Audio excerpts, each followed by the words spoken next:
Om Swastiastu, perkenalkan nama saya Putu Indra Kurniawan dengan NIM 20206212121047. Di sini saya akan mempresentasikan tentang sirkulasi.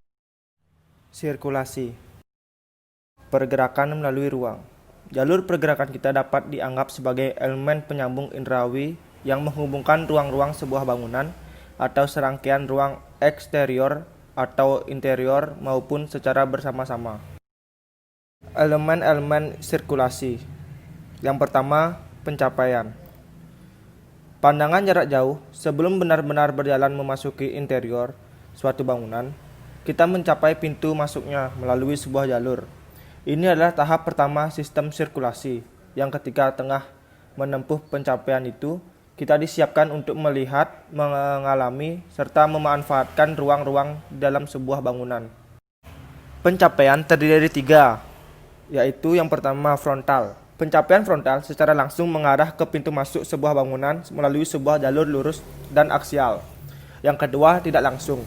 Sebuah pencapaian tidak langsung menekankan efek perspektif pada fasad depan dan bentuk sebuah bangunan. Jalurnya dapat diarahkan kembali sekali atau beberapa kali untuk menunda dan melamakan sekuen pencapaiannya. Yang ketiga, ada spiral. Sebuah jalur spiral melamakan sekuen pencapaian dan menekankan bentuk 3 dimensional sebuah bangunan sementara kita bergerak di sepanjang kelilingnya. Yang kedua, pintu masuk. Proses memasuki sebuah bangunan, ruang di dalam bangunan ataupun area ruang eksterior tertentu akan melibatkan aksi menembus suatu bidang vertikal yang membedakan satu ruang dari ruang lainnya. Menurut bentuknya, pintu-pintu masuk dapat dikelompokkan ke dalam kategori-kategori berikut: rata, dijorokkan, dan dimundurkan. Tanda sebuah pintu masuk dapat diperkuat secara virtual dengan cara membuat bukaan yang lebih rendah, lebih lebar, atau lebih sempit daripada yang diantisipasi. Membuat pintu masuknya dalam atau berkelok-kelok. Memperjelas bukaannya dengan ornamen atau pernak-pernik dekoratif. Yang ketiga, konfigurasi jalur. Sebuah jalur pergerakan, entah itu oleh manusia, mobil, barang, atau jasa, secara alamiah adalah linear. Dan seluruh jalur tersebut memiliki sebuah titik awal yang darinya kita dibawa melalui suatu tahapan ruang-ruang hingga menuju tujuan kita. Sifat konfigurasi sebuah jalur mempengaruhi dan juga dipengaruhi oleh pola organisasi ruang-ruang yang dihubungkannya. Pertama, linear. Seluruh jalur adalah linear. Namun jalur yang lurus dapat menjadi elemen pengatur yang utama bagi serangkaian ruang. Sebagai tambahan, jalur ini dapat berbentuk kurva linear atau terpotong-potong, bersampingan dengan jalur lain, bercabang atau membentuk sebuah putaran balik. Keenam, komposit. Pada kenyataannya, sebuah bangunan biasanya menggunakan kombinasi pola-pola yang berurutan. Titik-titik penting pada pola-pola manapun akan menjadi pusat aktivitas. Akses masuknya dalam ruangan dan aula. Keempat, hubungan-hubungan jalur ruang. Jalur dapat dikaitkan dengan ruang-ruang yang dihubungkan melalui beberapa cara berikut. Pertama, melewati ruang. Integrasi setiap ruang dipertahankan. Konfigurasi jalur fleksibel. Ruang-ruang yang menjadi perantara dapat digunakan untuk menghubungkan jalur dengan ruang-ruangnya. Kedua, lewat menembus ruang.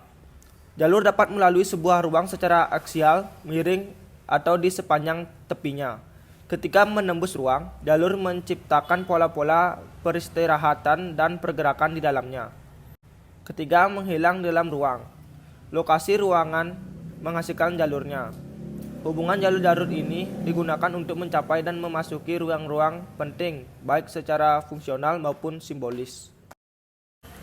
Kelima, bentuk ruang sirkulasi. Bentuk ruang sirkulasi terdiri dari 3. Yang pertama, tertutup. Membentuk suatu galeri atau koridor privat yang berhubungan dengan ruang-ruang yang dihubungkannya melalui akses-akses masuk di dalam sebuah bidang dinding. Kedua, terbuka pada satu sisi.